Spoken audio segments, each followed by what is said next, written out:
what my the area around my hometown, which I haven't seen in almost 4 years, is starting to look like in February.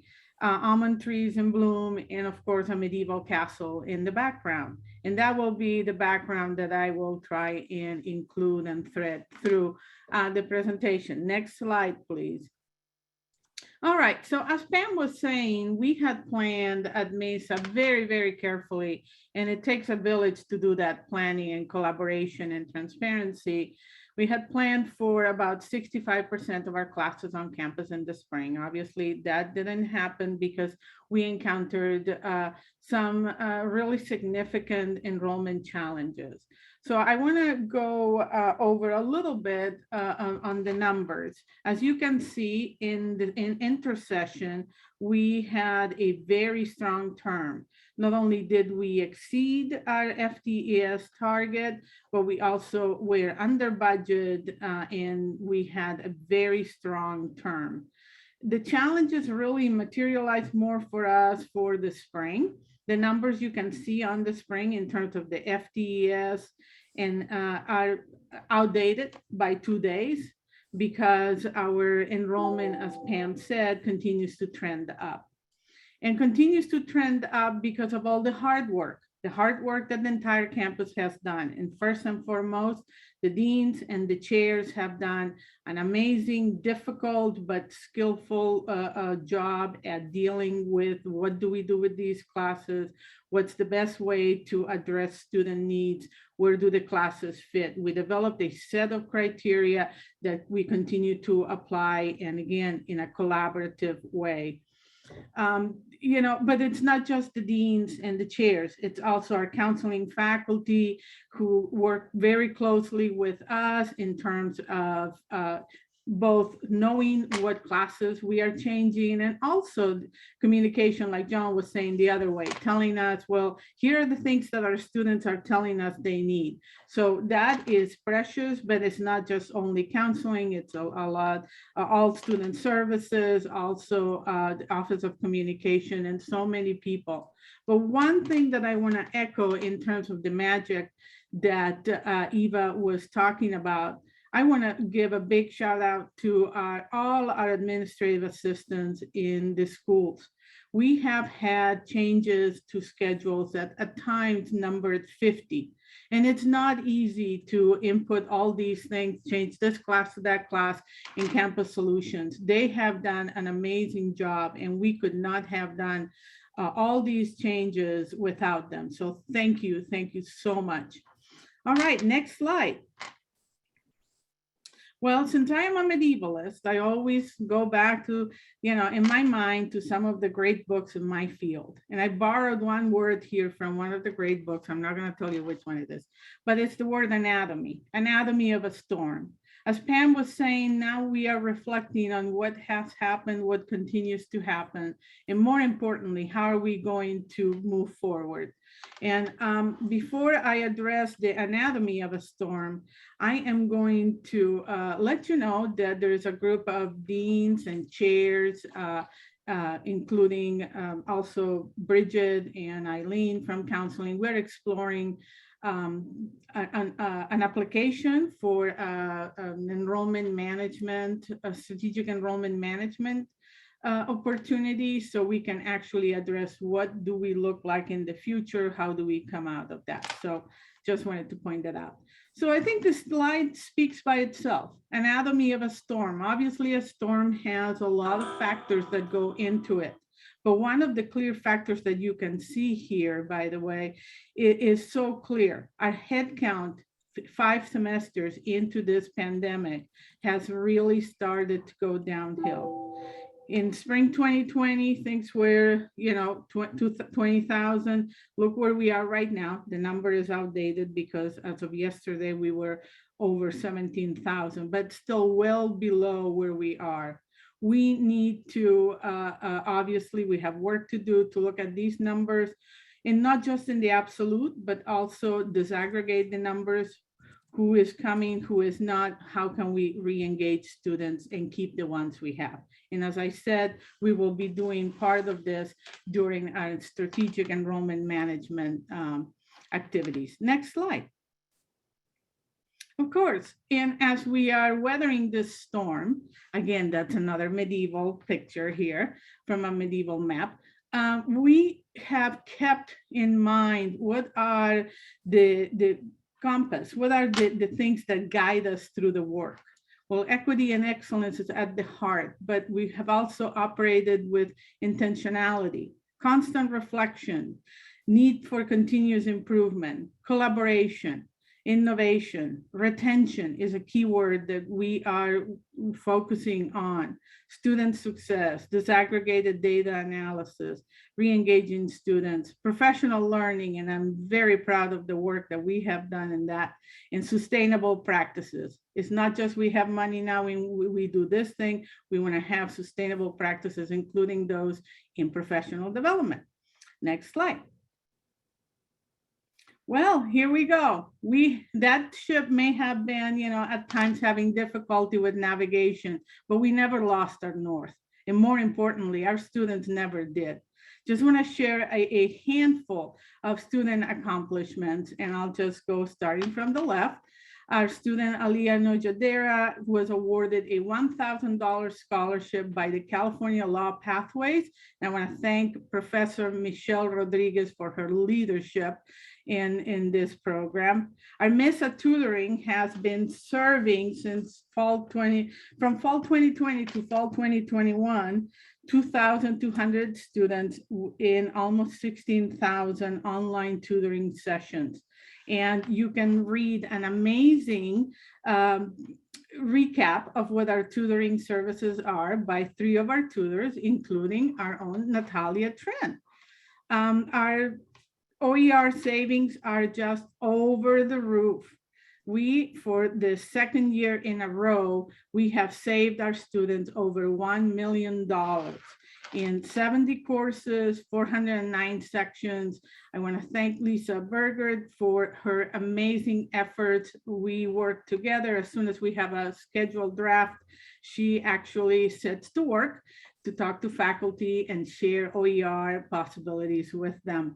And of course, as I go around, yes, our dear friend Oscar Destier, our students in veterinary tech needed to add Oscar to our set of animals for curriculum. And we are very happy to welcome him. He's over 700 pounds now. Our drama students continue to flourish. You can see here a student-directed scene by Glass Menagerie. It's one of the productions. And of course, our Mesa choir in music, they have been actively participating both in the gala for Chancellor Carroll retirement, as well as in the trustees conference. Next one.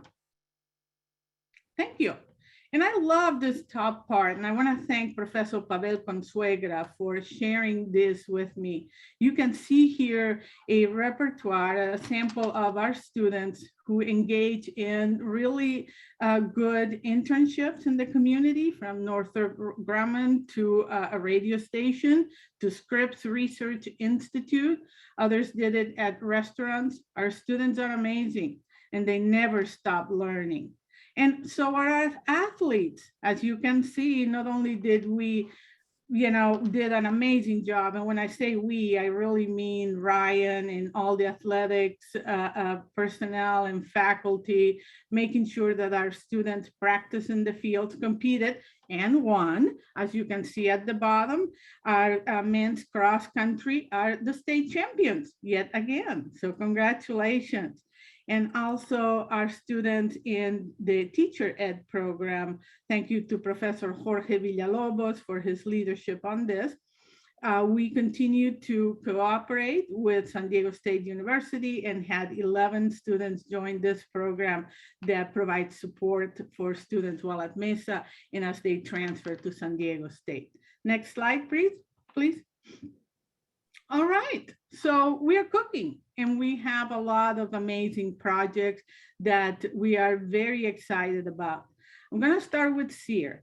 That's the Curriculum Equity and Excellence Review Institute. We did one a year ago and we learned a lot about what worked and what didn't. And now we have an amazing group of faculty and administrators working together to put SEER 2.0. And SEER 2.0, just heads up, it's going to be this time 4 weeks, a combination of synchronous and asynchronous activities. It's going to be July 5 to the 29th. And it's going to have some really well-established goals that, as you can see, connect to Mesa 2030. We're going to be looking at the course outline of record through an equity lens. We're going to examine individual course data to look at, examine the equity gaps. And then, of course, the third connected part here is to develop culturally relevant teaching practices to address those. More info will be coming, but we are doing great planning, and I think it's going to be an even better one than a year ago. Of course, we are super excited. We have been very lucky in the fall. We got awarded 3 major grants: Title III HSI STEM grant, $5 million, Equity, Excellence, and Éxito.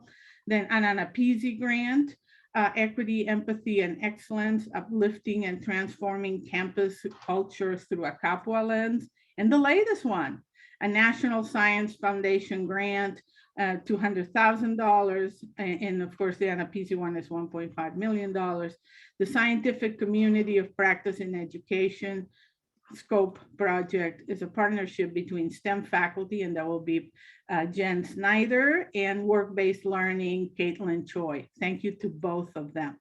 I'm not going to say too much about most, but that is an amazing program that you will be hearing a little bit more later on when Katie and Cara and other faculty start telling you professional development around distance education. Next slide. Okay, one more big project we have, and we have many more, but one project that I am really excited about is credit for prior learning.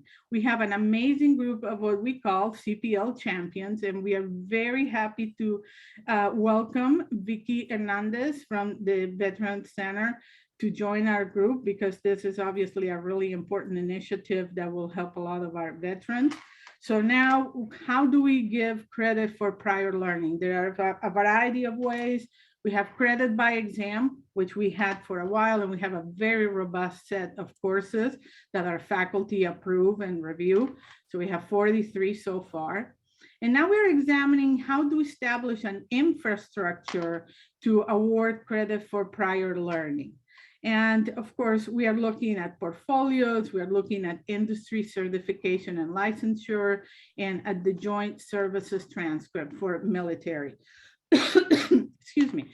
I have to thank both Amy Aswell for taking the lead at Mesa in terms of figuring out how do we examine portfolios for credit for prior learning. Thank you, Amy, from Interior Design. And also industry certification, we have Kelsey Graham, who has done an amazing job already as trying to figure out how do we award credit to students when they come, with industry experience. And she's done that for the personal training program already for 5 courses that are equivalent to industry licensure. So thank you, both Amy and Kelsey. Next slide. Speaking of veterans, this is even more exciting. Mesa has been chosen, along with 49 other colleges, to join the Military Articulation Platform. We call it MAP. And I want to thank John Corsetti, the Academic Senate President, and the Academic Senate for supporting Mesa joining this wonderful opportunity. It was created by Norco College and the Riverside Community College District. And what happens is MAP is really an online system that houses approved articulation of military courses and jobs. So students can enter transcripts and see what credit they can get and what colleges are offering what credit. This is obviously a faculty-run process. The approval process is local, includes faculty, evaluators, and articulation officers. So that is a sample of all the exciting work in instruction. Again, thank you. It takes a village to move instruction forward. And I wish you all a wonderful, wonderful spring semester. Thank you. And now I pass it on to my colleague, Lorenz Legaspi, for his update. Thank you, Isabel. Good morning, Hafaday, Mabuhay, and welcome to Spring Convocation 2022. My name is Lorenz Legaspi, and I'm the proud Vice President of Administrative Services for the college. So I'll be giving some of the updates on behalf of Administrative Services today. Next slide, please. So starting off, the Higher Education and Emergency Relief Fund update. As President Lester mentioned earlier today, and as I've been saying for weeks now, as we're coming back onto campus, ask for what you need. It's deeply important that you are the experts and you are closest to your work with our students, with each other. And it is important now that we have these significant amount of one-time funds from the federal government and some from the state government, that we ask for what we need. And so it's also available here in a QR code, as you'll see a theme throughout this presentation, is that though we might not be able to click on this link right away, scan a QR code synchronously, asynchronously, either way, it is important that we make sure to get the information out to you. So if there's a singular need, please scan this code and fill out the form, and we'll try to get to yes as we can. And also too, please work with your managers and supervisors on longer and bigger initiatives, as we do have significant amount of funds still that we'll be able to use through 2023, and there are more funds coming from the federal government. Next slide, please.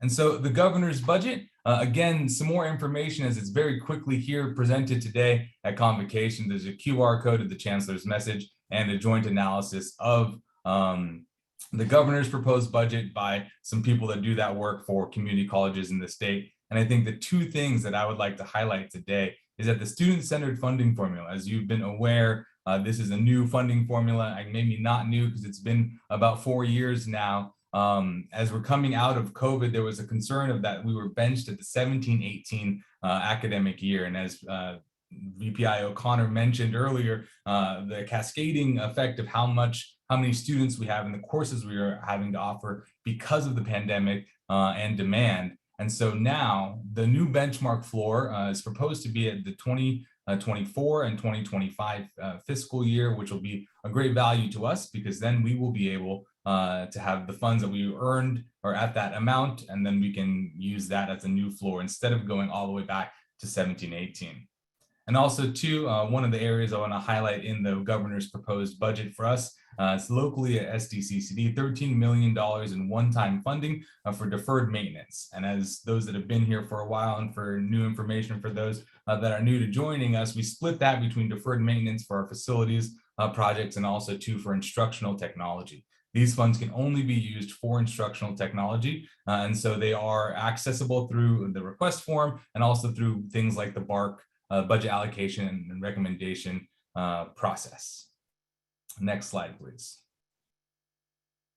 So the COVID-19 updates, we'll make sure to get this one with a QR code in there too. Maybe we have an updated slide that we'll need to get in here. But as John mentioned, the information keeps changing daily or weekly. And so instead of putting bullets on here that would have been maybe outdated in the next couple of days, I meant to put a QR code. We'll make sure to get that out to everybody as well. And so you can get the general updates. And again, it's specific decisions on classes and work assignments will be made within each college. We have that local authority, and extending the remote assignments through February 18th, and then resuming the in-phase to return in person February 22nd, with a full return planned anticipated for March 2022.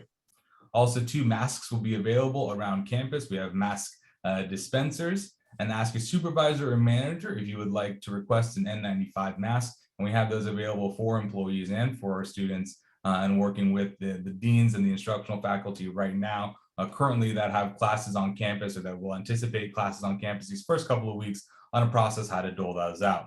And so make sure if you would like to request an N95, that you work with your supervisor and manager.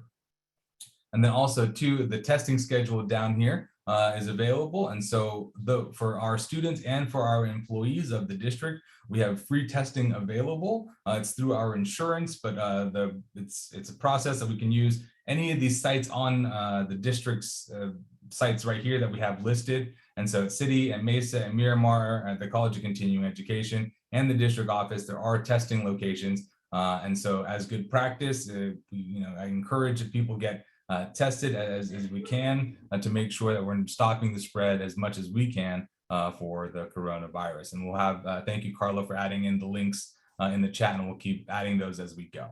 So next slide, please.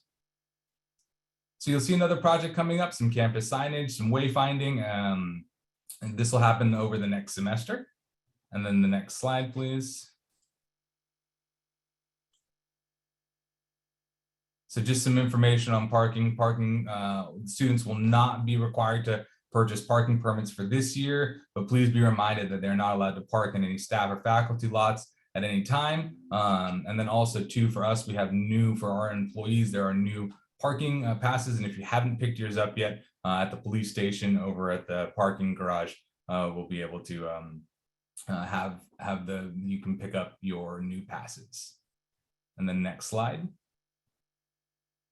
So I'm excited, not necessarily as a update from administrative services, but just wanted to highlight some of the work that our classified professionals have been doing. Anna McComb, Carla Gracini-Concha, Eva Perel, and Trina Larson have been working with 3CSN and actually have presented a series that just concluded this week of developing a vision for classified equity, a larger context. And I'm so proud of our individuals here at Mesa, our classified professionals working and showcasing across the state the good work that we've been doing on campus. So way to go, team.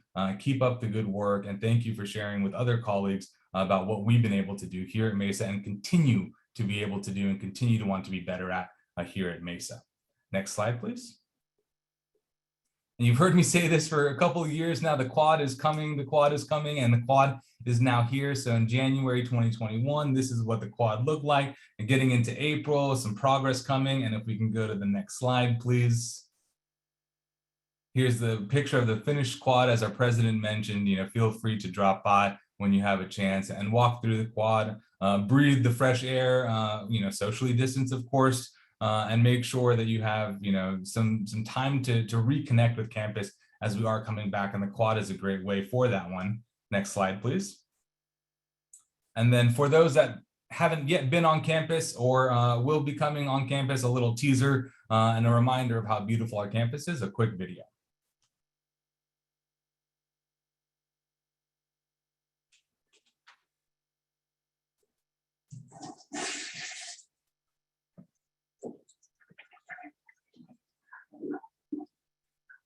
Open.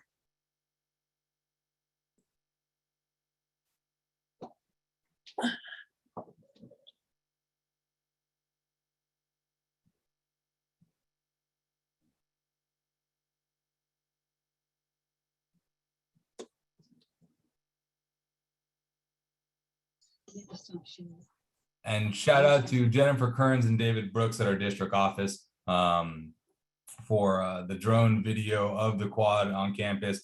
It is beautiful, and I hope to see you all there soon. And our last slide, please.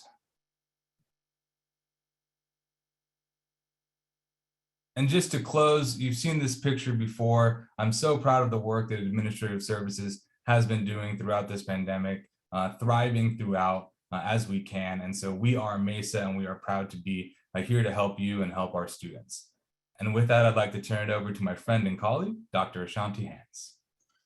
Thanks so much, Lorenz. I love that video, and I love your use of the QR codes. So I'm Ashanti Hans, Vice President for Student Services. Next slide. I once saw a student wearing a shirt that said, "I'm on a team of heroes." And I immediately adopted that sentiment for our student services team.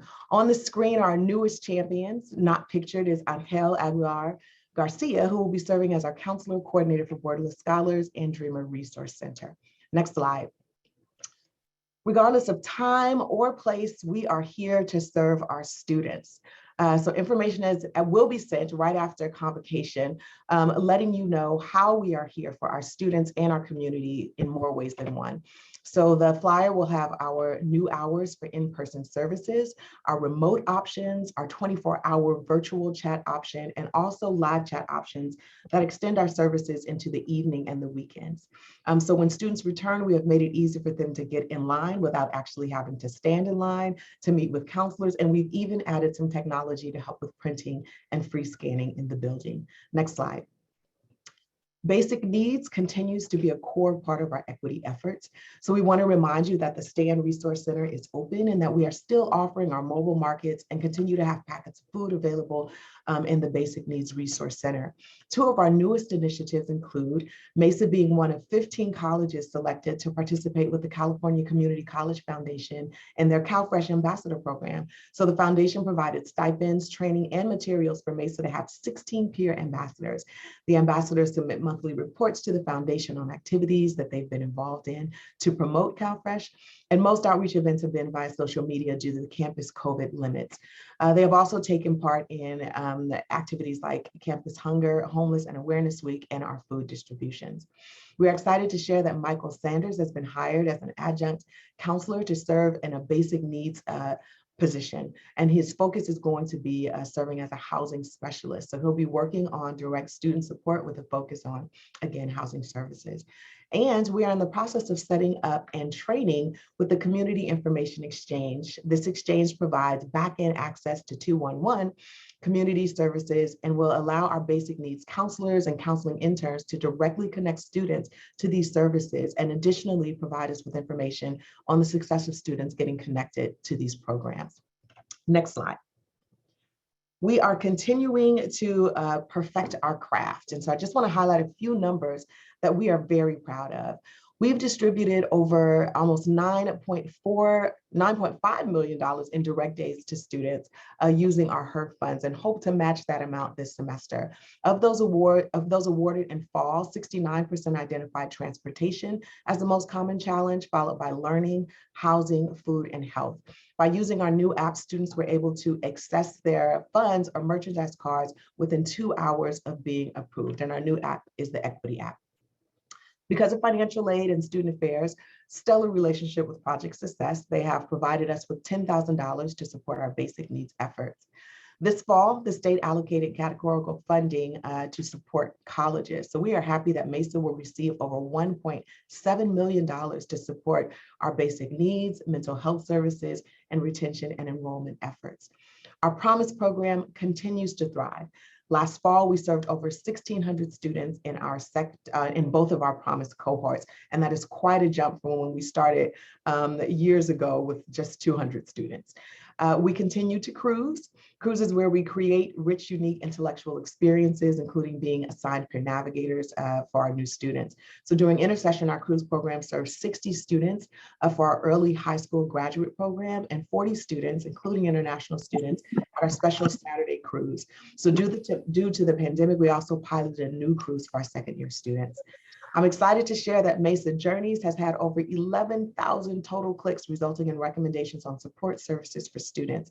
We currently have over 4,000 students signed up to receive weekly, personalized, dynamic information, with this number growing by 200 to 300 each week. We've also partnered with student development to have a Mesa First Steps 5-week campaign for new students completing their online graduation.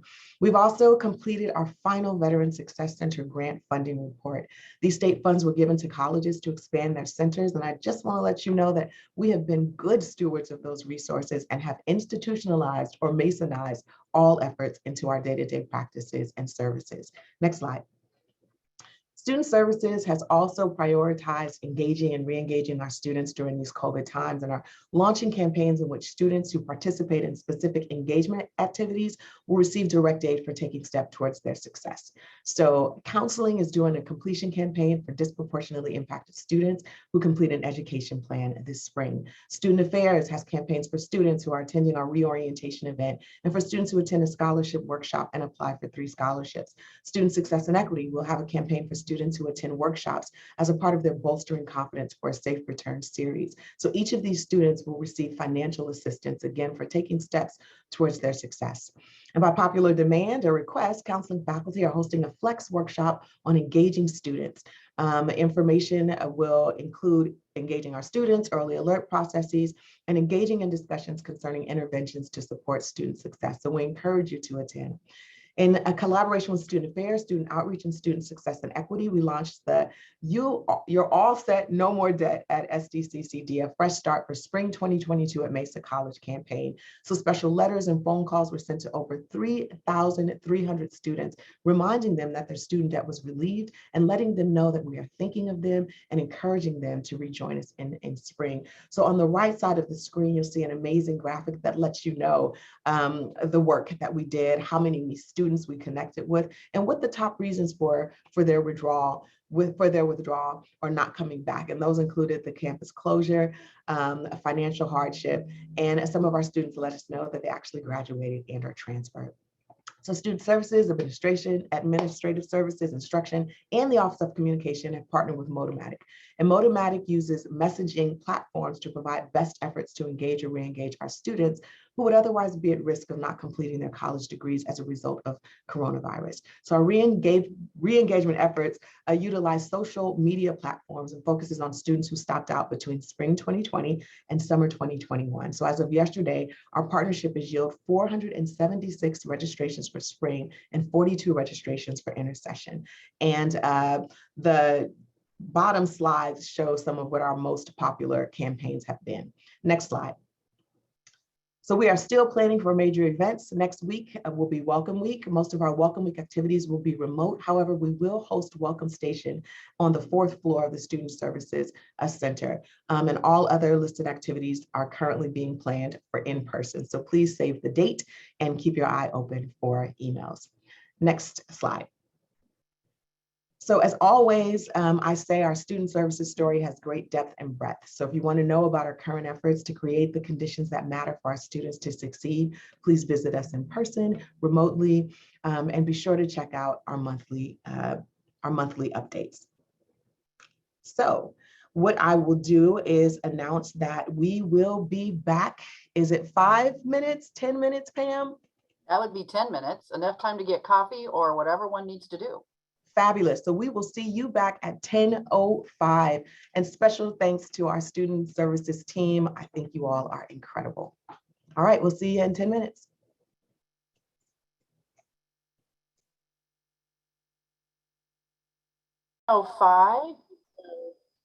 We are going to get going again. And so we hope you'll rejoin us. And right now I'd like to go ahead and turn this over to Dr. Bridget Herron, our Dean of Institutional Effectiveness. Bridget. Thank you, Dr. Lester. And I'm excited to share some of the progress that the Planning Institutional Effectiveness Committee has made in our implementation for the roadmap to Mesa 2030. Over the next 30 minutes, I'll be sharing, well, we are running through it pretty quick. Okay, back. Over the next 25-ish minutes, I'll be sharing a little bit about our progress and pointing you to some places where we can engage together in thinking about the future and looking forward for the next year of our roadmap. I am going to put in the chat a lot of links that you can use over the next 20 minutes. And the first is the bit.ly link to our website, which is bit.ly/Mesa 2030 roadmap, which is also here on the main page. And this website is one hopefully that looks familiar to you because we've been sharing it out quite a bit over the last year. And it has a lot of information about both the Mesa 2030 10-year plan and the roadmap to Mesa 2030 strategic plan, which will take us through the first 5 years of our Mesa 2030 long-term plan. This website is dynamic and iterative, and we are updating it constantly with new information. So please bookmark it, save it, reference it frequently, because this is the place where we will come together over the course of the next couple of years as we are moving through the roadmap. So I'll go to the next slide. So in fall 21, in November, before the Omicron outbreak, if we go to the before times, there was a moment where we all came together and we had our president's cabinet retreat, and about 80 people came together and talked about the Mesa 2030 planning document, as well as the roadmap to Mesa 2030. And what I wanted to share here briefly is some of the themes that came out of that cabinet retreat when asking folks about sort of where they're headed looking forward, and which parts of the roadmap really spoke to them. And one of the links in the chat is directly to the Google Doc that has quite a bit of the more drilled down comments. But I just wanted to highlight some of the themes that came out of that conversation. So breaking down of silos, and this came up in a number of places when we shared the roadmap and the Mesa 2030 plan, which is this idea of sort of this integration across campus of all of the work that's happening.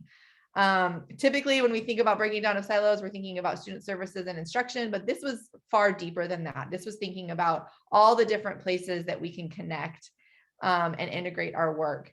Intersegmental coordination. So this is both from the K-12 side as well as into the UC and CSU side. So thinking about those pathways again.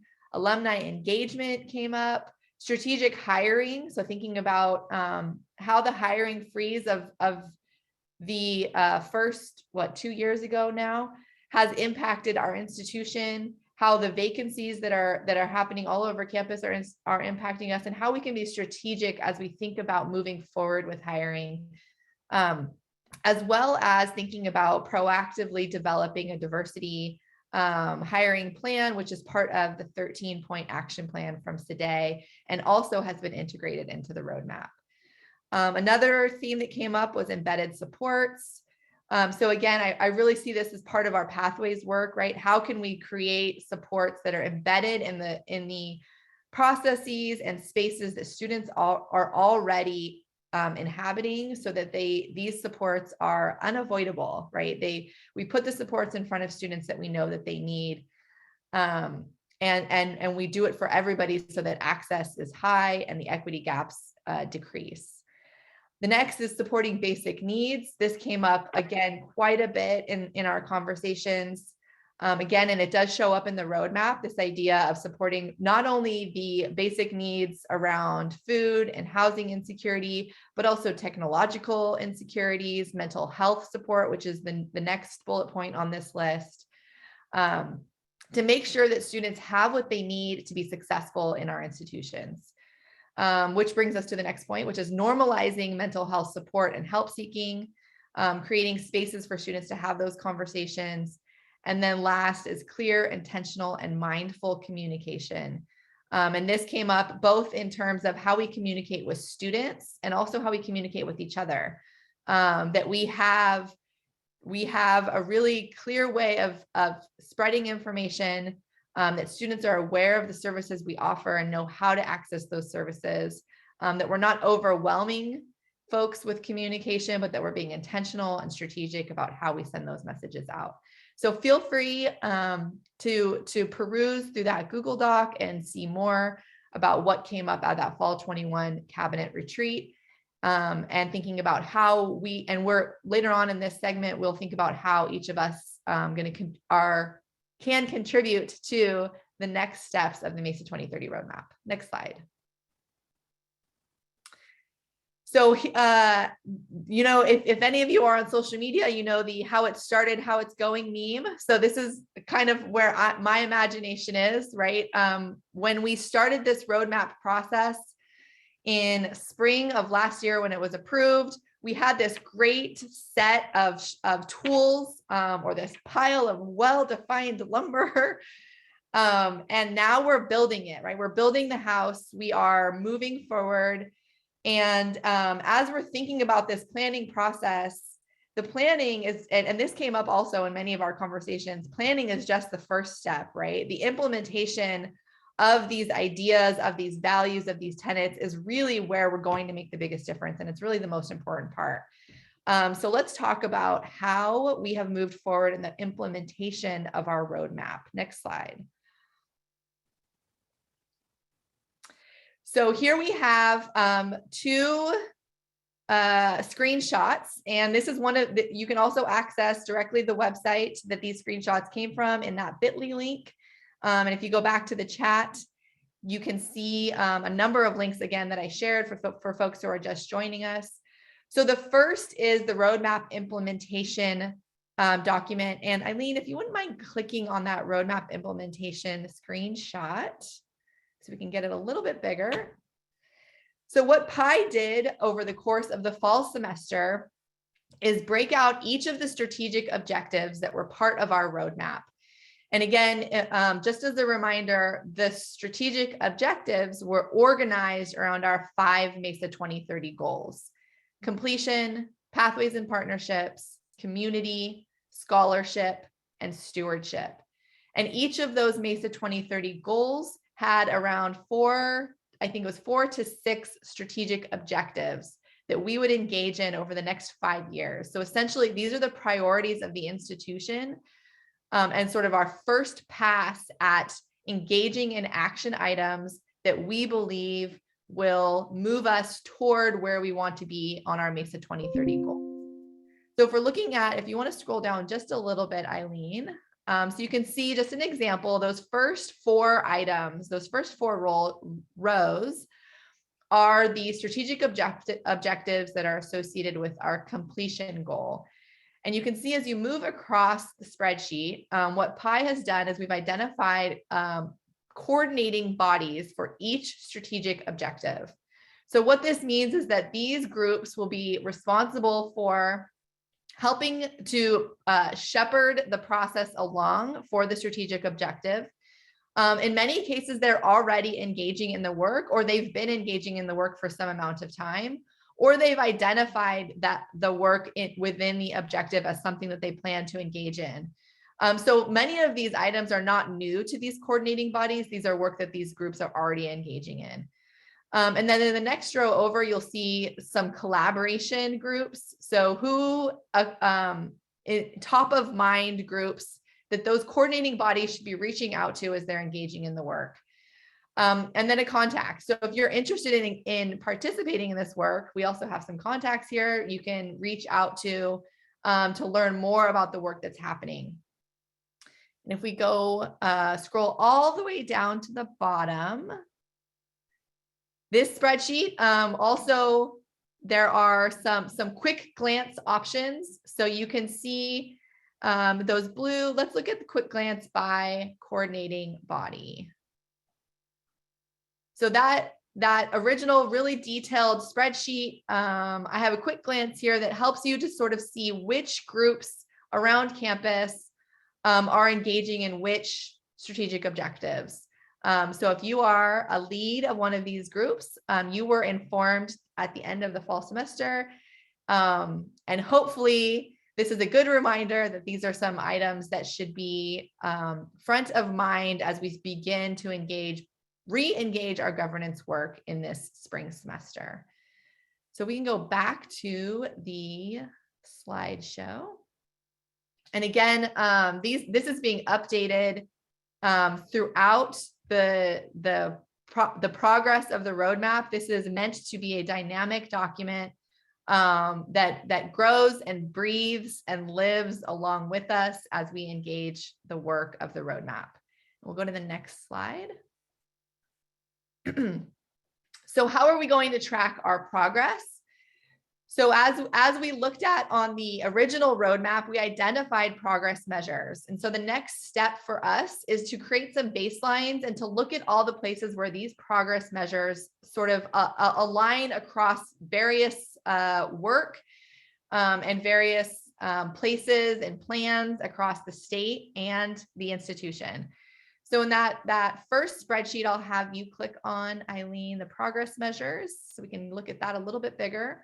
So these are all of the progress measures, again, that we've already looked at in the roadmap, but now we've mapped them across other items across that are work of the institution or work of the state. So you can see across the top, if the measure shows up in other documents. The vision for success, the student-centered funding formula, pathways, the equity plan, our strong workforce planning, our student success metrics, the 13 points today DEI action plan.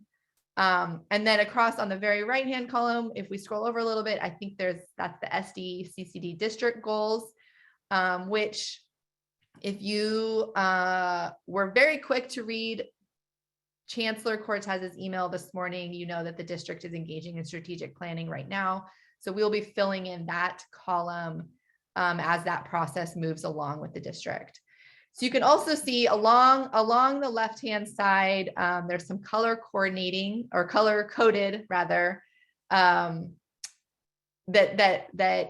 we engaged in to look at sort of where we are measuring this progress. So the blue items are all student focused. So these are achievement metrics that are really connected directly to students. And if you scroll down a little bit further, Eileen, you can see at the very bottom, the key for that color coordination, or that color coding rather. There we go. The purple are the employee measures, the yellow are campus climate or culture, and then the green is campus resource and utilization. So all of those, again, connecting directly to the roadmap objectives. If we head back to the slideshow, and I do see a couple raised hands, but I'm gonna move through because we do have a break point at which we can take some questions if that's what we want to do, and I'll in a few slides. So the next on the right hand side, you see that there's a template, and this is again those coordinating bodies throughout the course of the spring semester and really throughout the course of the next 4 years, will be sharing back to the Planning and Institutional Effectiveness Committee the progress towards those roadmap objectives. This is just a very early draft of a reporting template, but this is sort of an idea that we are working on in PI, is how we can learn more about the work that's happening throughout campus so that we are all informed and we're all moving in the same direction. Next slide. And where are we now? So the last item here is looking at the ways that we are integrating with current existing work and new work. And as I showed you in the previous slide, we are looking at how the strategic objectives and the progress measures associated can map to other documents, but we're also really thinking about how we integrate, really practically speaking, with other work on campus.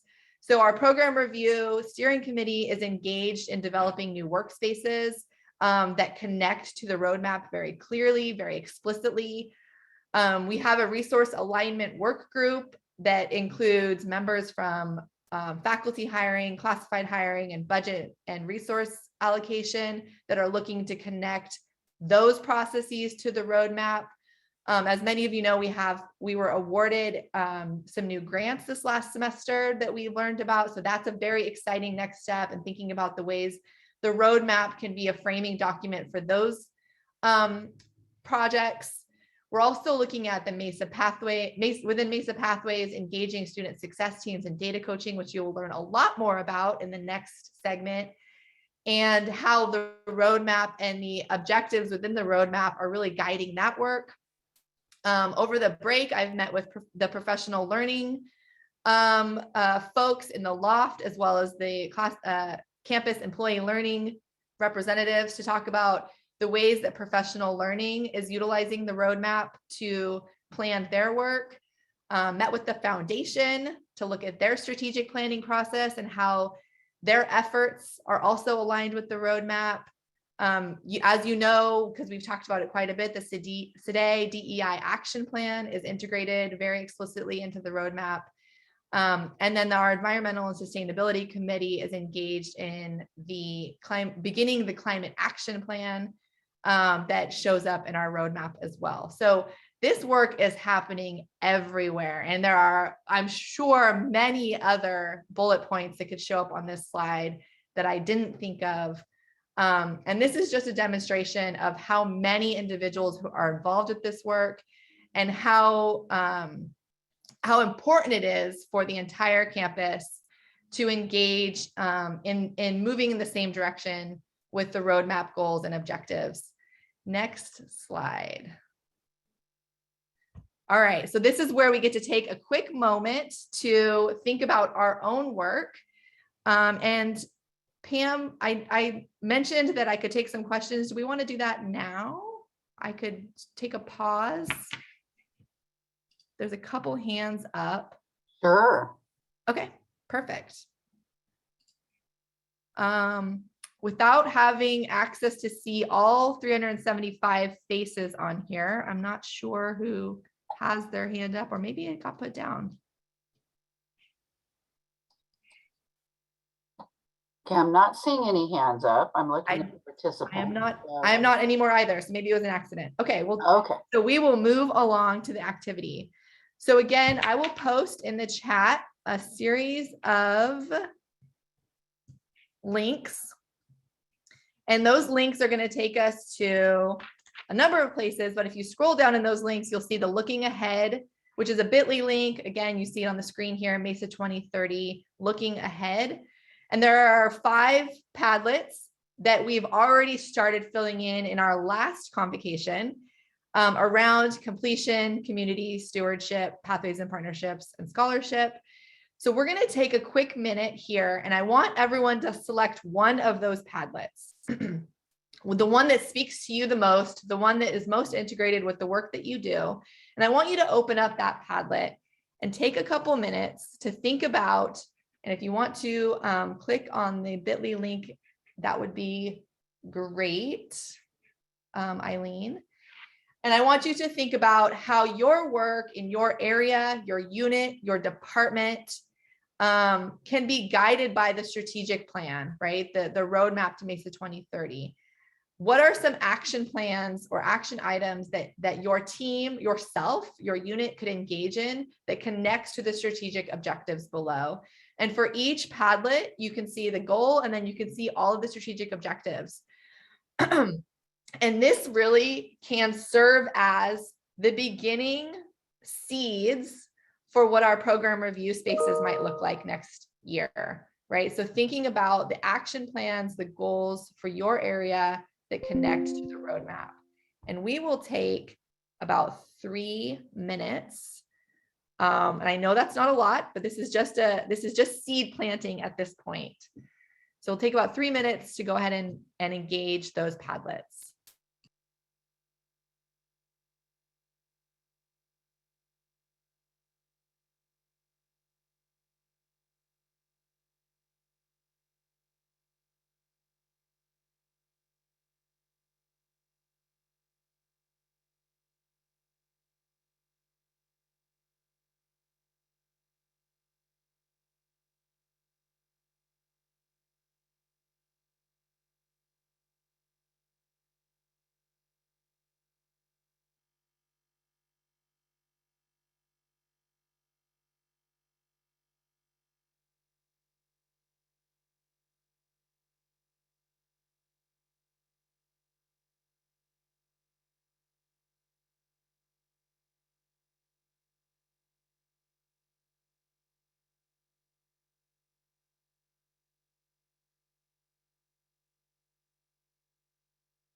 And once you've added some thoughts here, I would highly recommend going through and looking at some items that other folks have added.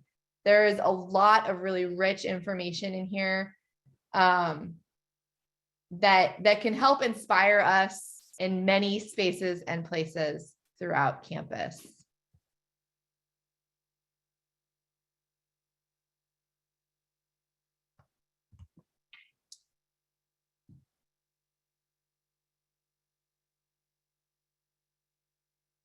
I see, again, some of the similar themes from our PCAB retreat from fall, having good, solid integration with our K-12 institutions, communication around connecting the initiatives that are happening. Whoops, there's my timer.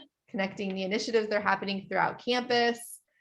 I'm also seeing information about OER, funding to supplement supplies in addition to OER, other ways that we can support students financially. So there's lots of rich information in here. And as we develop our program review workspaces and we move into the fall semester and you're thinking about the role that your area, your unit, your department, your school plays in the movement towards our roadmap to Mesa 2030, this is a place that I would recommend going back to, right? Again, this website is going to live and breathe with us. And it is, I'm hopeful that it can become a very useful resource as we make our way through the roadmap over the next 3.5 years, 4 years. All right, next slide. We can move through these. These are just samples of each of the Padlets. You can, yep. And the last item that I'll bring up again, and you may have seen this already. We can keep moving. There we go. And we shared this at Convocation last year, but I will share it one more time, just so that folks are aware that this is out there. I would encourage everyone to take a minute and make some commitments to how they see the Mesa 2030 goals being carried out in their own work. So if you want to click on that link, Eileen, and again, this link is also in the chat, and it's just making a commitment to the institution, to yourself, to your department, to engage in your work in a way that aligns with the values of the Mesa 2030 document and the Mesa 2030 roadmap. Thinking about actionable changes you might make to support the progress towards Mesa 2030, aligning your daily work with the tenets and the values that we see in our document, committing to a process of continuous improvement, engaging in ongoing dialogue, right? And then eventually, and this is where we were talking earlier, connecting all of these ideas that you have to your department, unit, team goals that will hopefully make their way into your program review reports and spaces. So with that, I will end the road to Mesa 2030 conversation here, and I will pass it over to my colleagues who are going to engage in a conversation around student success teams. Very much. Hello, everyone. I'm Ian Duckles. I'm, along with a lot of other people, am working to develop this framework for student success teams here at Mesa College. And so I thought I would spend some time today talking to you about what we've been up to, as well as getting some input for you from you on the direction that we're going to be going in the future. So we did spend a lot of time last semester talking to a lot of the campus community to think about the framework for student success teams, how to organize them. And we got some really good feedback. And now we're looking to go ahead and kind of implement the ideas that we've been talking about. So that's the sort of conversation and the work that I want to discuss with you today and kind of get started with. So if we could have the next slide, please.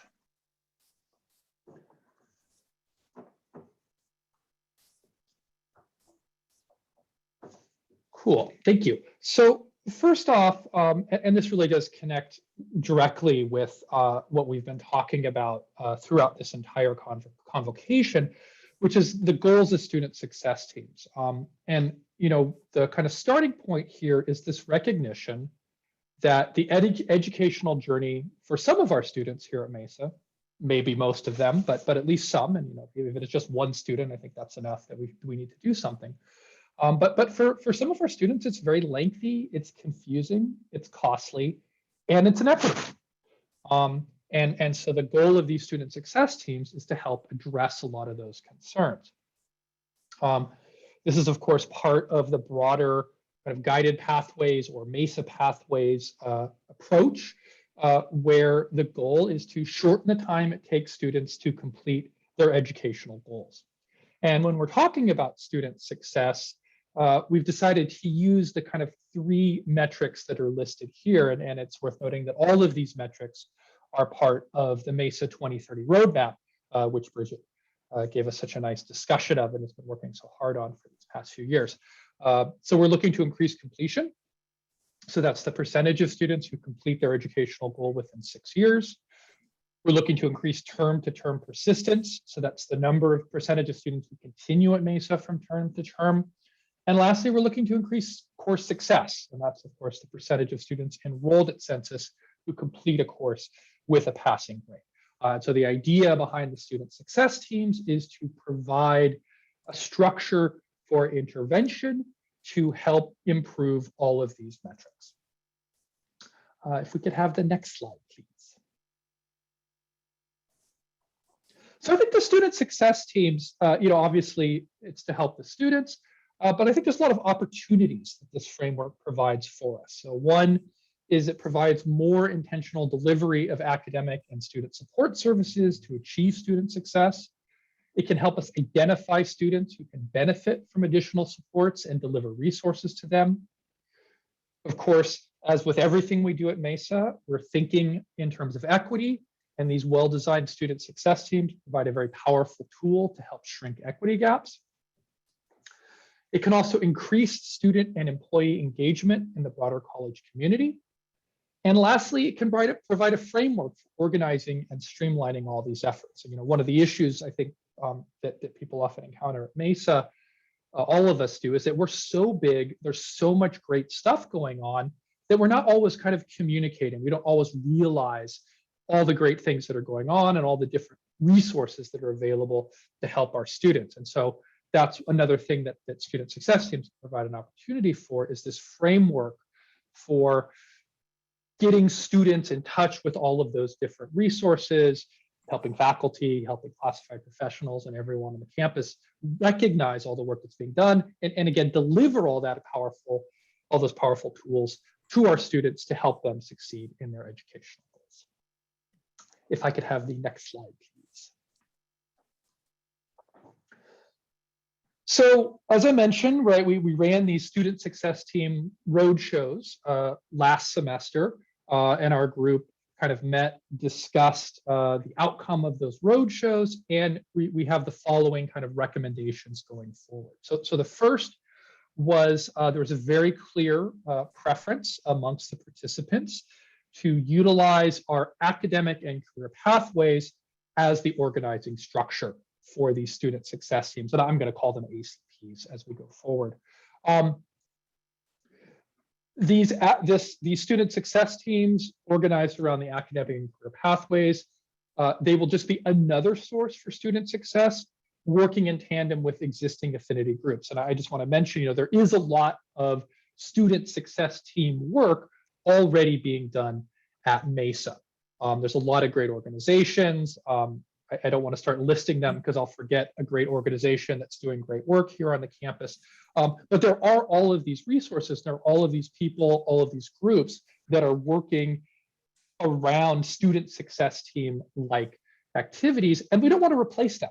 If they're doing good work, if they're having success, great, they're benefiting our students. Why would we want to replace that? More than anything, we want to learn from them. We want to be able to support them, and we want to kind of take their best practices and expand those best practices across the entire campus to all of our students. So we are going to create a student success team work group. That work group has sort of formed, but we are always looking for new members. So if anyone is interested in kind of participating in developing these student success teams, feel free to get in touch with me, get in touch with Isabel or the Mesa Pathways Committee, and we'll be happy to have you join our team. So we want to create this student success team work group under the Mesa Pathways Committee. And our goal for the spring, this is the work that we're going to be doing this spring, is we want to develop a success team structure and start piloting this in the fall of 2022. So I think that's a reasonable goal. It's quite a bit of work, but I think that's an achievable goal. And again, that's the work that I'd like to invite you to join us on during the spring semester.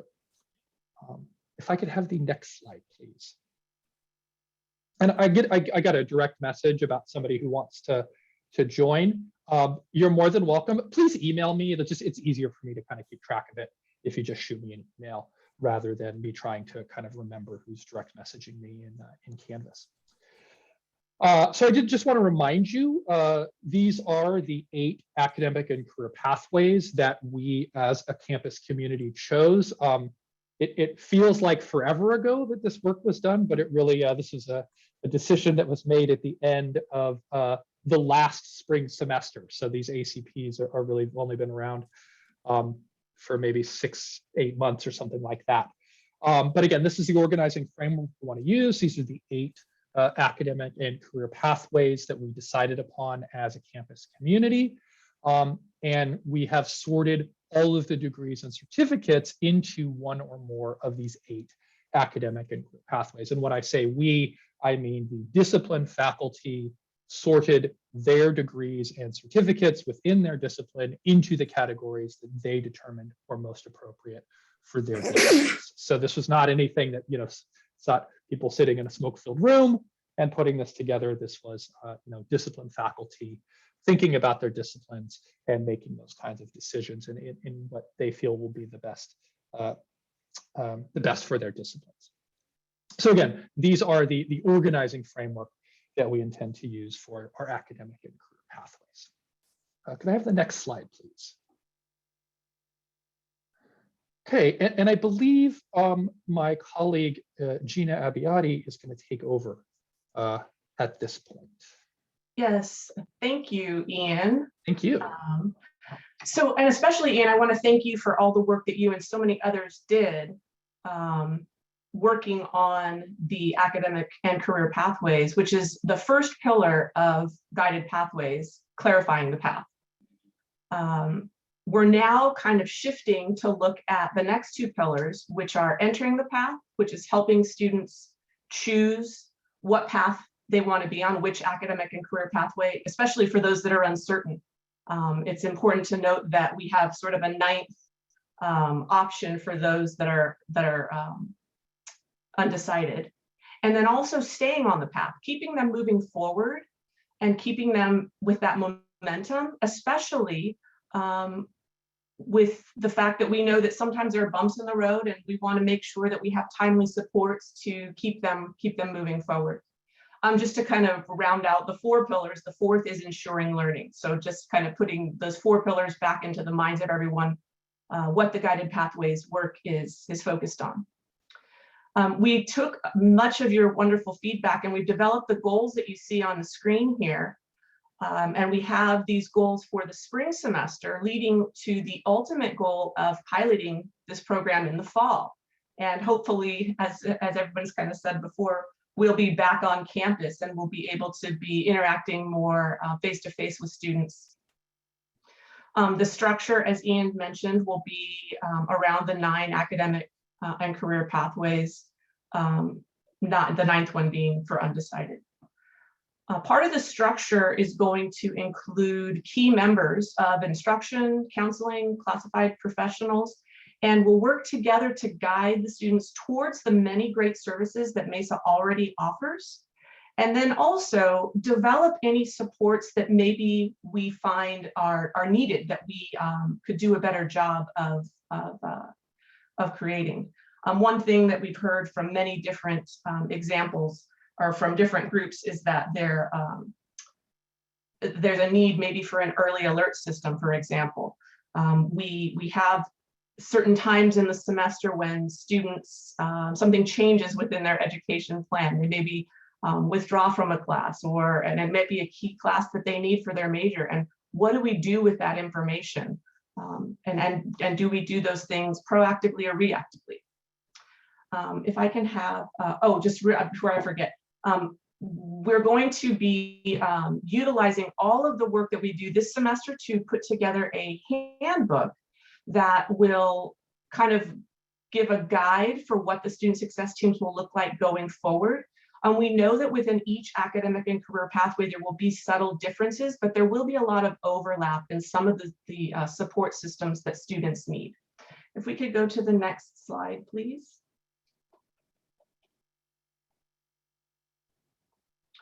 So there are many questions that have come out throughout this work.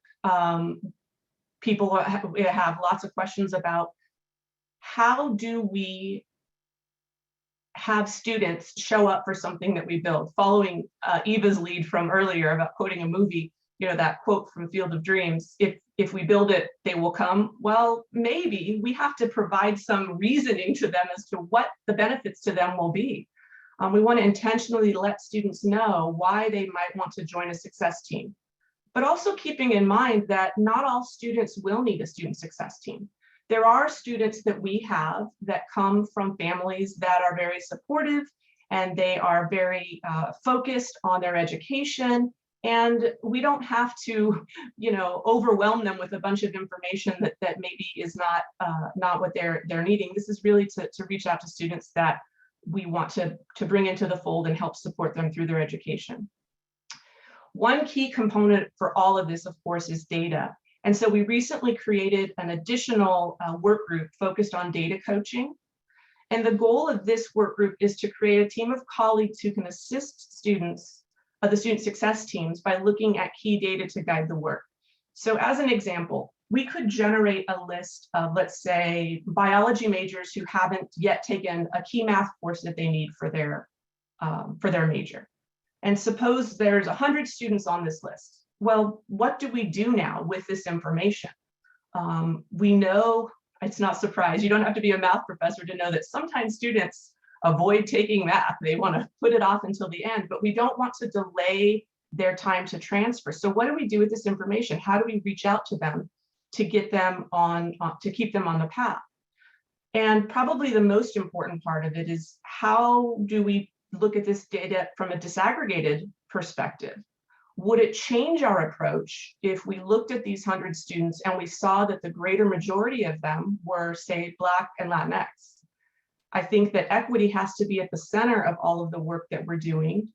And we want to think about the students, not just in a group, but also as individuals. Faculty interact with the students the most. We see the students regularly on a weekly basis, and we really have an opportunity to be key members of these success teams to support the work of making sure that our students move forward and are successful. And now we have a short, quote unquote, interactive activity for you to do. If you could go to the next slide, please. And if we can put the link to this Google form into the chat for folks. We really wanted to give you a taste of what it might be like to be on a student success team, and really to encourage you, as Ian said, to join our group.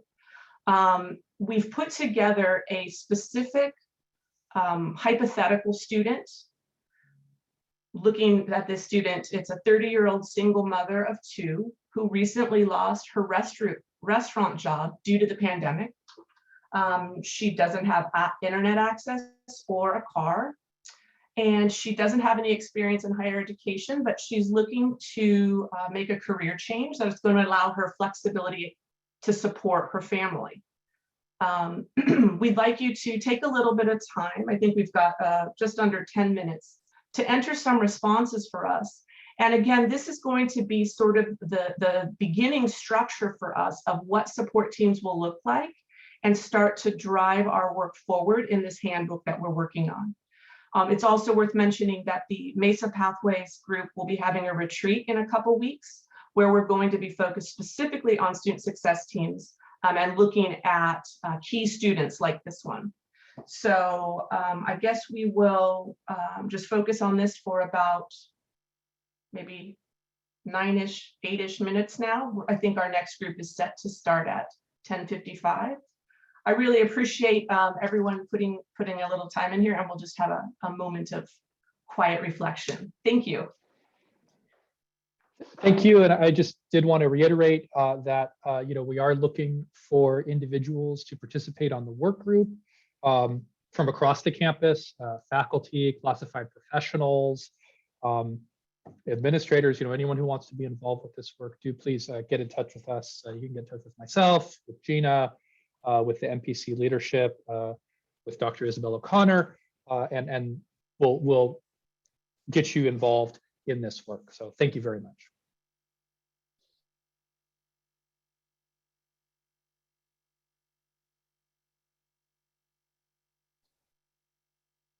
All right, thank you so much to Gina and Ian. We certainly appreciate all of this work and all of the groups that are working in Mesa Pathways, and also all the groups that are doing the work of our SSTs. So please submit those forms. I just submitted one, so hopefully you will all jump on that as well.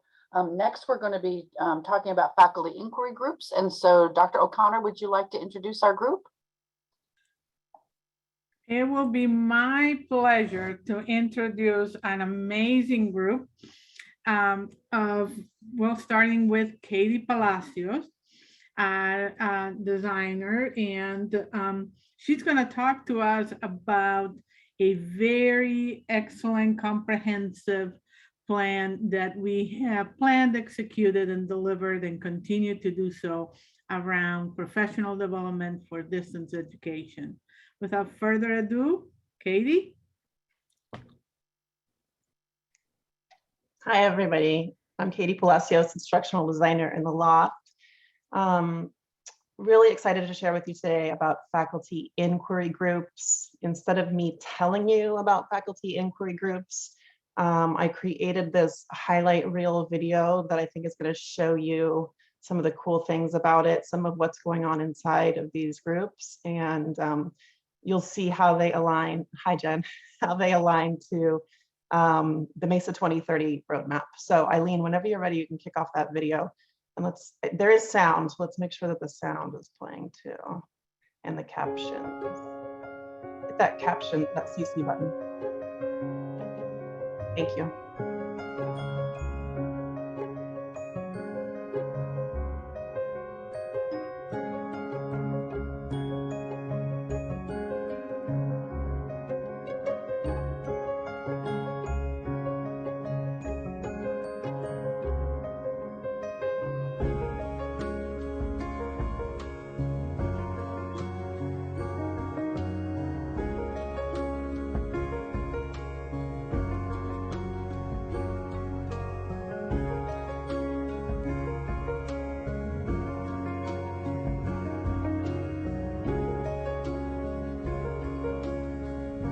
For decolonizing the 17th century, we started out with an introduction to the Baroque. We included study guides, assignments, rubrics, and resources, giving the students a broader view of the definition of the Baroque, and also for instructors, some assignments that they can share with students to understand some of the concepts surrounding decolonizing the 17th century.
Okay, thank you.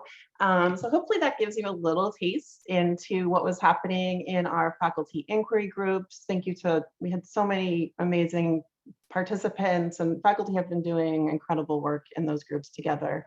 I think you'd agree it aligns both with scholarship as well as building community in online spaces with each other, which has been a real benefit of that program.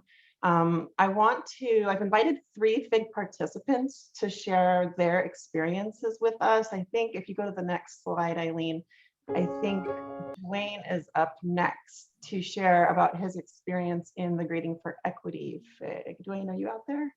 Yes, thank you, Katie. Absolutely. I'd like to start with a shout out to my colleague, Tasha Franke, who was the one who recommended the Grading for Equity textbook by Joe Feldman. And she was the one who organized the first FIG for this particular topic. I also want to mention Professor Alan Shugard, who co-moderated that FIG. Anyway, I was so excited and inspired by the FIG that I led a follow-on FIG that specifically targeted faculty in my computer information sciences department. So it prompted a lot of great questions in our group, such as, what is the purpose of grading?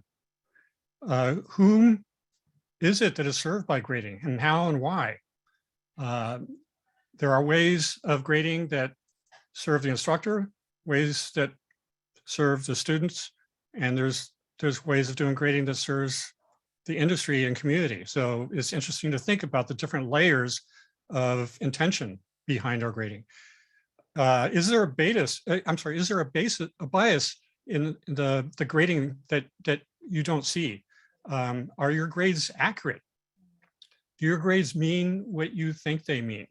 And that's actually a really fascinating question, because it forces you to look much more deeply into what you're actually doing. There were definitely a lot of great takeaways that I end up benefiting from. One is understanding at a much deeper level the importance of rubrics in terms of facilitating grading for the instructor, but also clarifying what the grades mean to our students. Using the syllabus as a elevator speech context for letting students know what their grades mean, and so that it really helps them orient them in the course and promote success.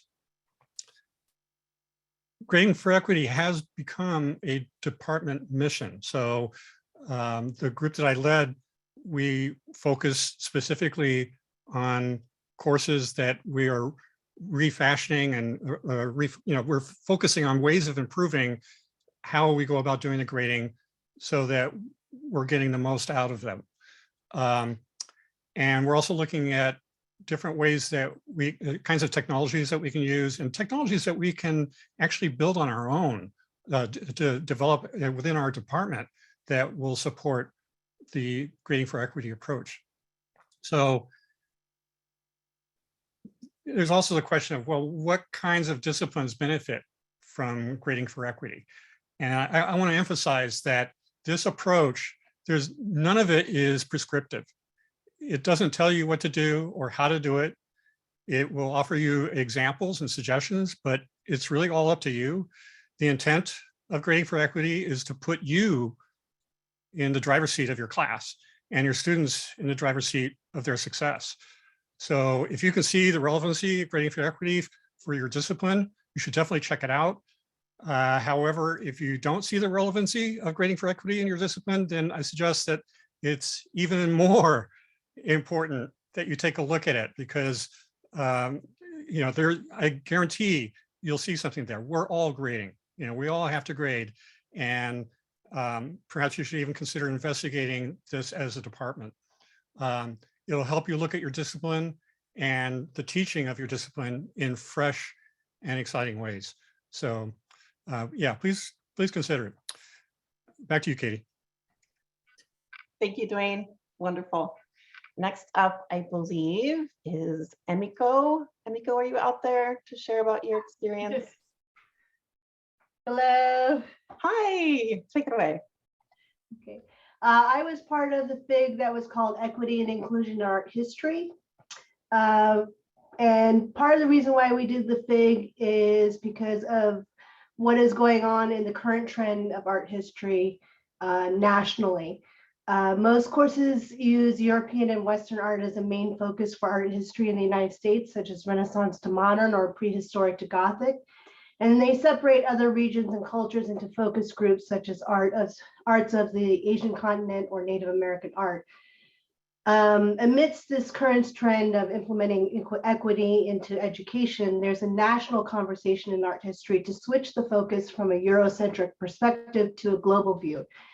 To contribute to this national conversation and assist community colleges in shifting our perspectives so that our courses align with four-year universities, our FIG chose to find and build content that adds a global perspective to what is usually a Eurocentric focus. For the first semester, there were 8 of us from San Diego Mesa College and Miramar College. We created 10 modules, each focused on a different subject that we wanted to tackle. Because we chose to organize information by subjects instead of time periods so that every module had content that spanned centuries. Throughout the FIG, we were constantly adding content, so every meeting was spent reworking the subject headers so we could try to organize the information. Halfway through the process, and with hundreds of links to articles, videos, and in-house built content, we realized we bit off way more than we could chew. We could not complete the task in one FIG, so we reconnected in the fall to continue the research and development.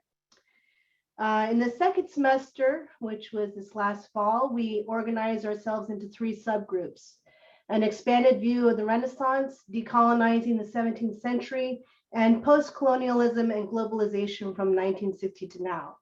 With only 3 categories and a narrower focus, the content was easier to organize and build. We're still not finished with the process, but we have a firmer grasp on what we want to do with it. This process, I was able to use quite a few resources that other colleagues contributed. I reviewed all of the content in my course and shifted some things to ensure that I was inclusive of all perspectives. Working with others towards a common goal has been inspiring. It's exciting to feel like we're contributing to a national conversation and creating something that will keep community colleges moving forward towards a more equitable perspective.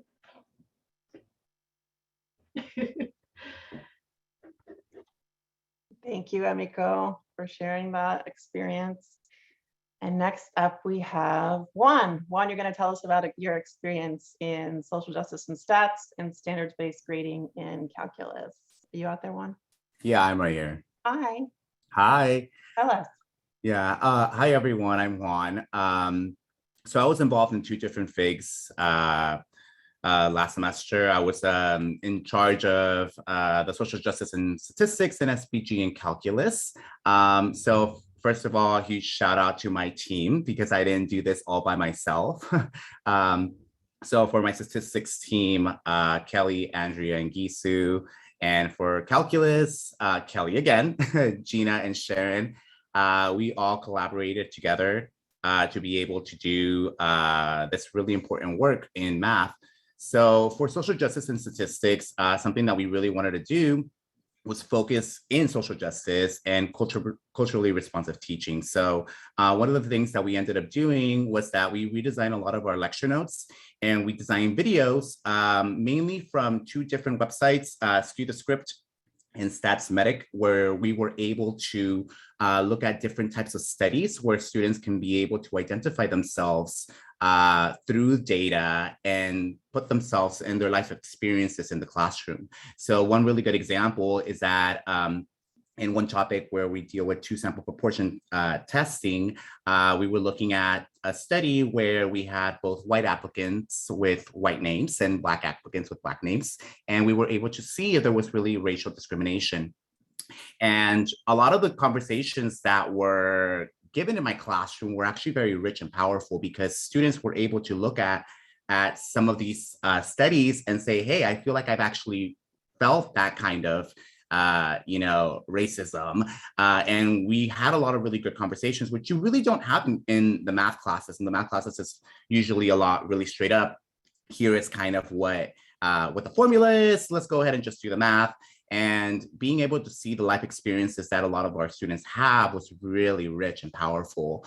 And it definitely put me out of my comfort zone. And I feel like I've been doing equity work a lot, but it was actually really powerful, and students were really, really enjoying talking about these studies. So within our team, we were able to conduct videos for our online classes and redesigning lecture notes. And then at the very end, since statistics tends to be a very terminal class, we were looking at a final project where students can conduct their own research, gather data, and utilize that data to conduct conclusions based on everything that we've learned.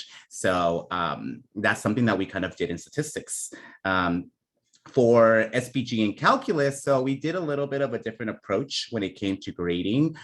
So what you'll see in the slide is a traditional grading scale, A, B, C, D, F, which is kind of very, a lot of us probably already know that traditional grading scale. And we were looking more at a standards-based grading scale. So a 1, 2, 3, 4. Now, I probably will not get into a lot of what SPG is because it's a lot, but just kind of giving you guys a little bit of a glimpse of what exactly we did. So the subject matter is broken down into smaller learning targets, which is basically called standards. And each of the student takes some sort of assessment or some sort of quiz based on that particular standard. So for example, in calculus, let's say limits at infinity, the students are able to take a quiz. And then after that, and they're scored a 1, 2, 3, 4, and based on that score, they will be given immediate feedback. And then if the student scores like a 1 or a 2, then they were given opportunities to master that standard. So I didn't do my entire course with standards-based grading. What I ended up doing is starting small because it was a little daunting. So what I did was that for quizzes, I was able to assign them. I told the students, this is what the standard is. You're going to be scored a 1, 2, 3, 4. This quiz is completely optional, so it wasn't counting towards their grade, but it was something that they needed to know. So students had an opportunity to submit their work on this particular quiz, and they were scored a 1, 2, 3, or 4. And if a student scored a 1 or a 2, they were able to get feedback from me, and then they were able to redo the quiz again.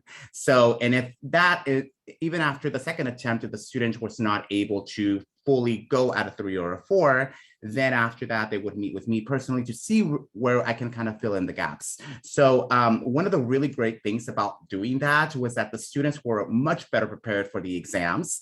Even though we were in an online environment, a lot of the exams were held on campus.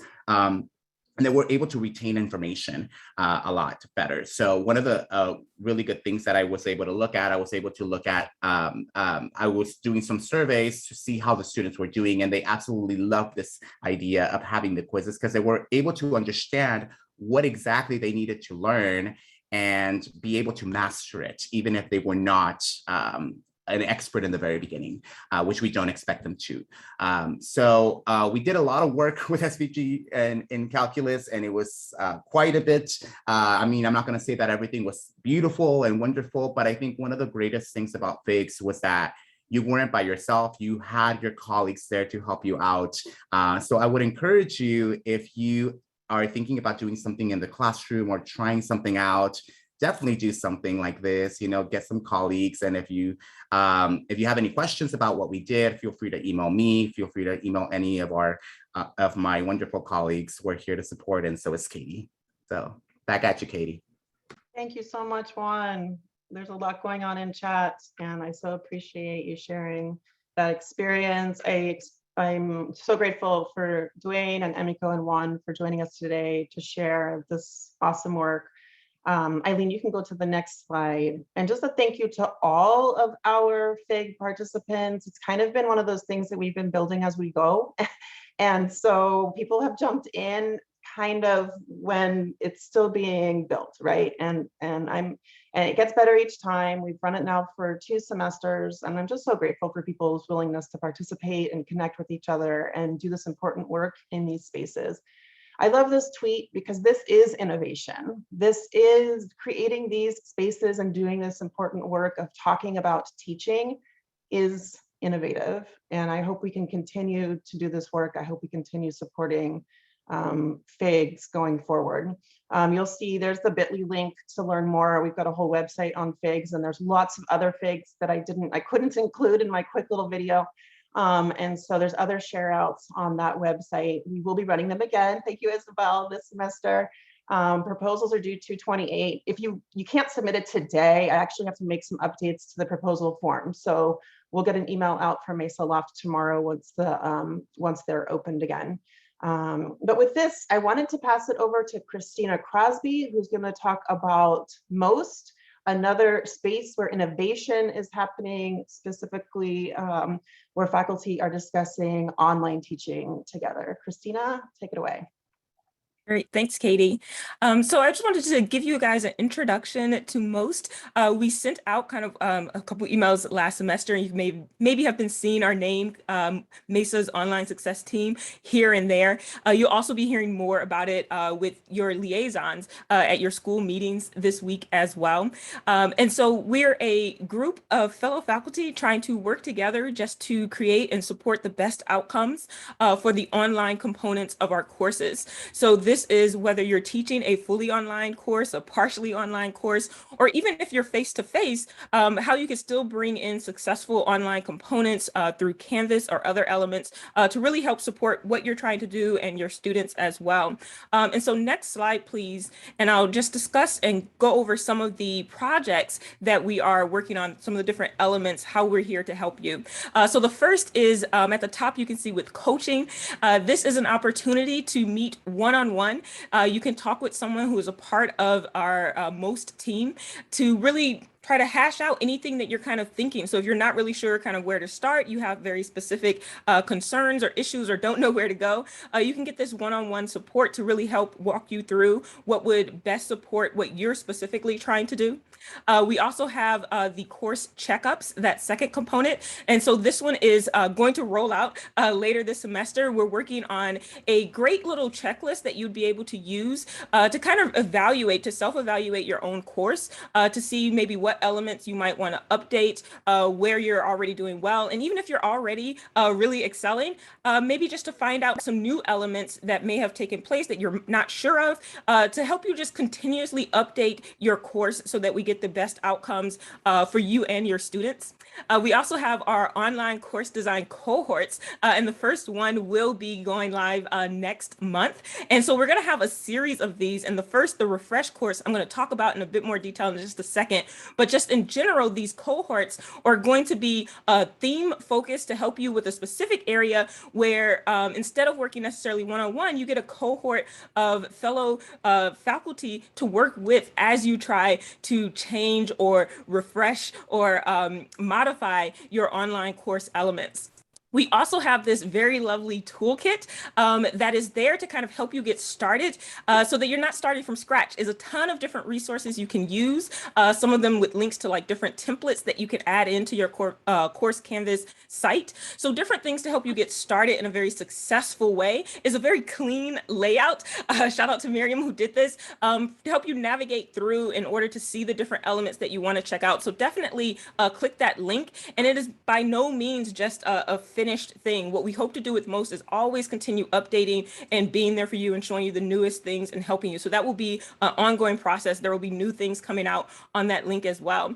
And then something I just want to point out when you see the arrows in this wonderful infographic that Katie did is because you can really, all of these different elements connect. So if you're hearing about MOST and you're like, okay, this sounds like something that could definitely help me with my online components, but where do I go? You can see that you can really start anywhere and we can help redirect you. So you might come to coaching and might find out that a really good place for you is to go to a cohort that specifically focuses on something that you're trying to go. Or you might get directed to the course checkup to see, okay, well, what area do you maybe want to give your attention to? Because we can't do everything at once, but we can progress through different things, right? So you might want to see where you want to go. Or that course checkup is what directs you. Or it directs you to the toolkit in terms of a specific element that you want to use in your course. So all of these different components are intended to be ongoing and always working together. So it's never stagnant. It's always something that you can can do and that you can work on. Again, regardless of your modality, regardless of your expertise you feel in certain areas, there's always something else. And then at the bottom there that seems disconnected, but it's not, is in parallel. So we have that line down there. And this on-ramp to online learning is our area that's focused on working with students. And so we are definitely wanting to bring in student voices when we talk about online success elements. And so we have a number of excellent students we've been working with, the Pathways Fellows, who have really been helping us with our input. And so our goal is to really create a very specified kind of on-ramp to help them, especially we hear from a lot of students who are just unsure how to study and complete their courses when online versus in person, or even in person when you have these online elements. So we're also addressing helping students know how to best navigate these different situations. And so then lastly, I just want to say next slide, and we take a closer look at that refresh cohort that we were talking about that's coming live next month. So you can see it's going to run from February 28th to March 26th. And this refresh section is really focused and geared towards if you've already taken the district online certification course, and maybe that was a while ago, or maybe that was recent, but you feel like you want a bit of a refresh to kind of reinvigorate some of those components that you learned about, or to see how to newly implement it, or just to deep dive a little bit more than what the certification course. You have more time that you can work with a cohort, and this is asynchronous with optional synchronous communications as well, to kind of help guide you through as a group as you try to refresh and improve that course. So this link will definitely have more information for you. It's a fantastic opportunity. And again, we're going to keep offering these different cohorts as well. So they will be offered continuously. Each one will kind of begin again, and we'll also be adding new different types of cohorts with different focuses, since I see that question in the comments. And then next slide, please, as I pass the mic back to VPI O'Connor, who's going to talk to us about drawing our 2 Catalyst opportunities. So you guys are all familiar with Catalyst, our teaching conference that was earlier this week, that's organized by our excellent faculty professional learning committee. So Isabel, thank you so much for doing this opportunity drawing for us at the end here. Excellent, thank you. I am speechless. What amazing work. And Christina, I don't teach, but I would sign up because of the way you presented most. You got us all energized. Thank you. It's my pleasure to announce that we have 2 winners of the opportunity drawing at Catalyst, which was amazing itself, the conference. We have first Bibi Jovanovic from Vet Tech, and the second winner is Michael Fitzgerald from Culinary Arts. Congratulations to both. Thank you. Back to Pam. Thank you so much. And wow, I will be going to that FIG website. That looks like an absolutely awesome opportunity for us, and so appreciate all of this work. And I guess lunch is on our 2 winners. So let's go ahead and move on, and we'll go to the next slide, and we're going to talk a little bit about ways to give back to Mesa, and then we will finish up with our Olympian Spirit Awards. And Dr. Hands, take us there next. Hello again. So right now I'm speaking to you as a San Diego Mesa College Foundation board member.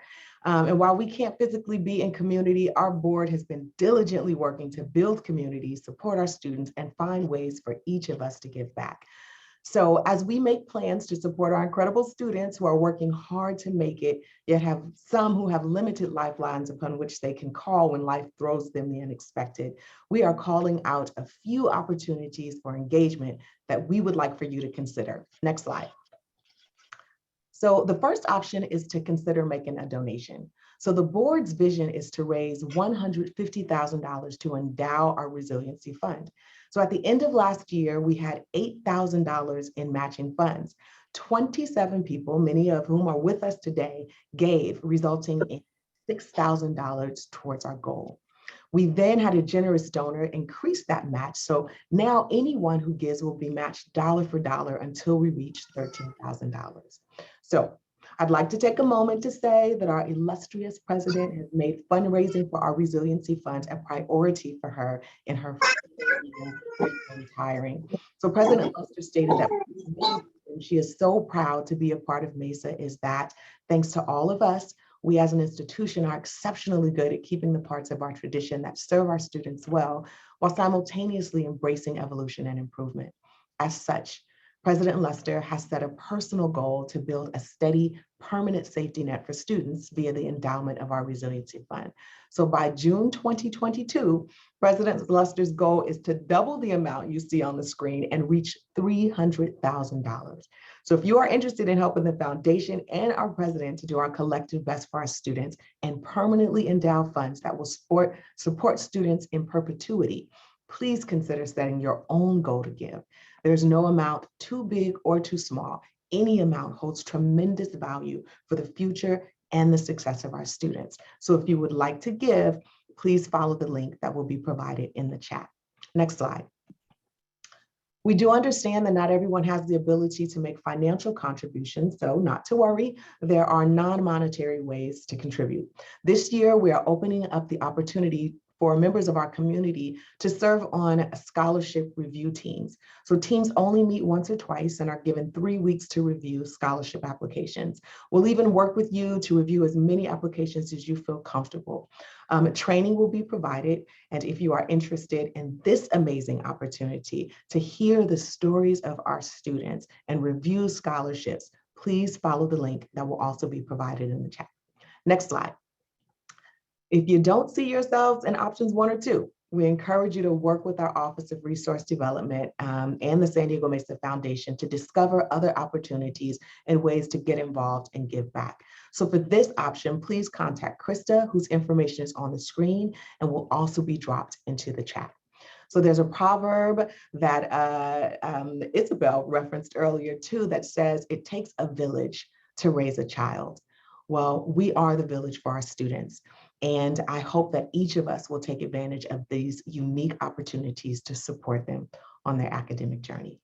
Thank you. I'll turn it back to you, Pam.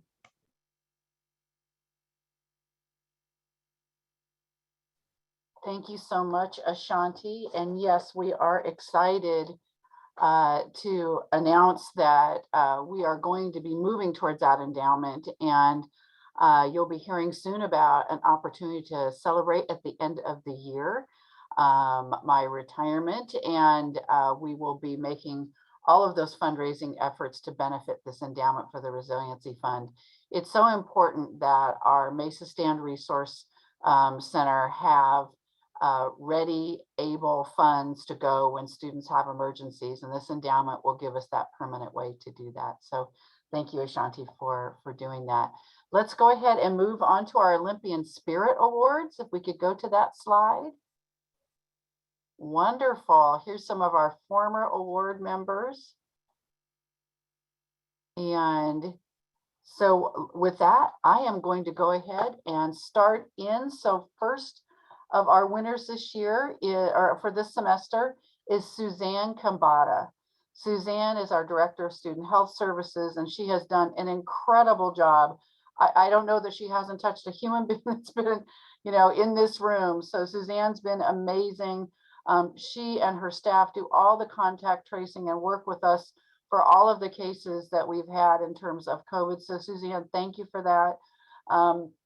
Also on our list this year is Kyung Ye, who is in our Office of Institutional Effectiveness. She's a research and planning analyst. Many of you know our wonderful Nancy Cortes is on leave right now, and Kyung Ye has really stepped up to help out in our student services research and our HSI work. So we're grateful for you on our team, Kyung Ye. Also, Leah Tsao. Leah is new to, she's a research assistant in our research office, and she's been just incredible in coming in and working with us, showing her strong commitment to community and jumping right in on our APIA and Women's History Month events. Also, a nomination for Yvonne Alvarez, Raquel Aparicio, and Andrew Tanquihio.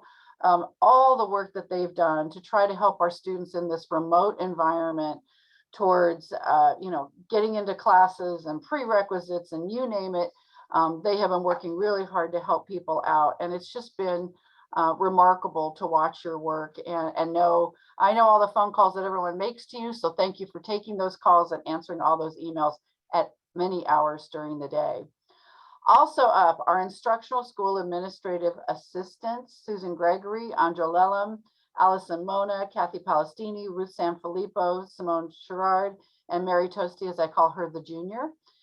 Thank you. It has been very difficult over the last few months in terms of all the information and the accuracy with which it needs to be placed. And we appreciate all of your hard work. So thank you for that. Behind, you know, there's so many things that happen behind the scenes, and it's not always seen by all of us.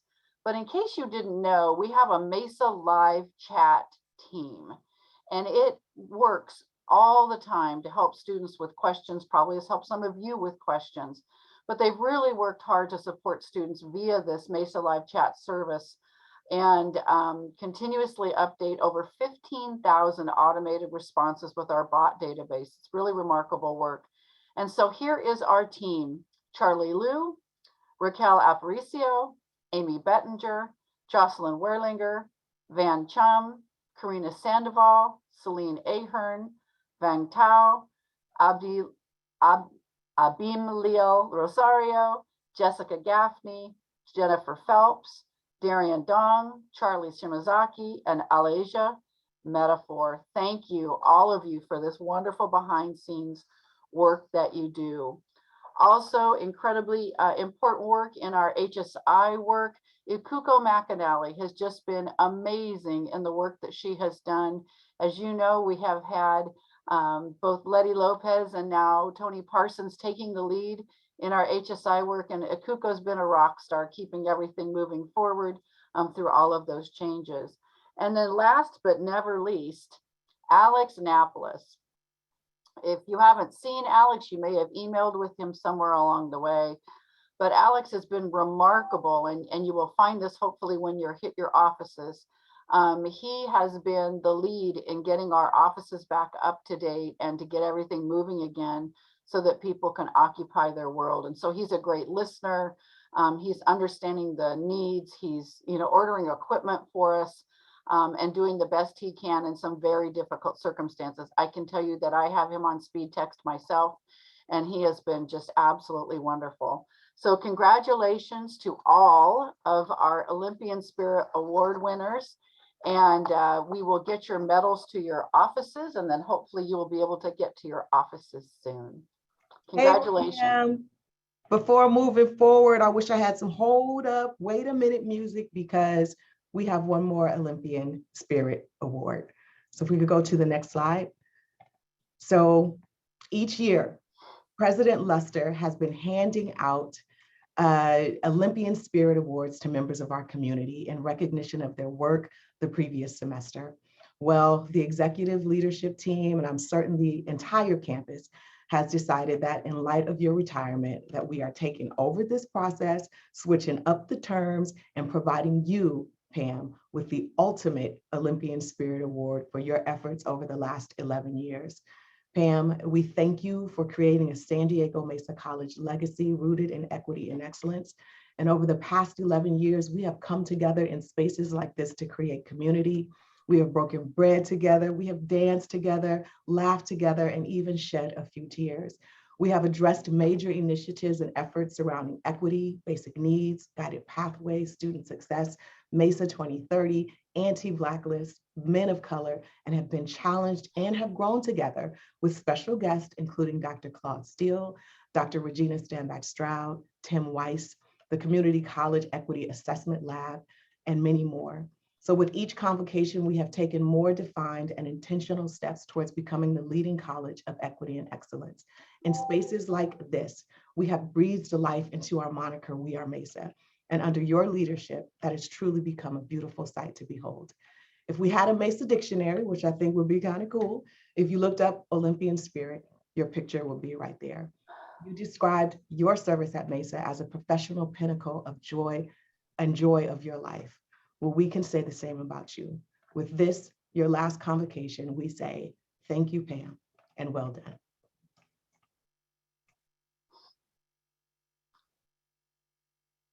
Okay, you know I'm rarely speechless, and I probably should have anticipated this, but I did not.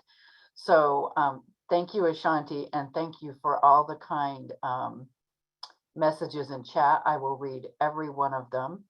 And it has been my absolute honor and privilege, and I will be your ride or die forever, but I will particularly be engaged this semester to make sure that we continue to lead Mesa College towards equity and excellence and get ready for that next level of leadership. So thank you all so kindly for this award, and I will definitely have it somewhere special to look at for here on out. But thank you so much. I really appreciate all of you, and in particular for this. Thank you.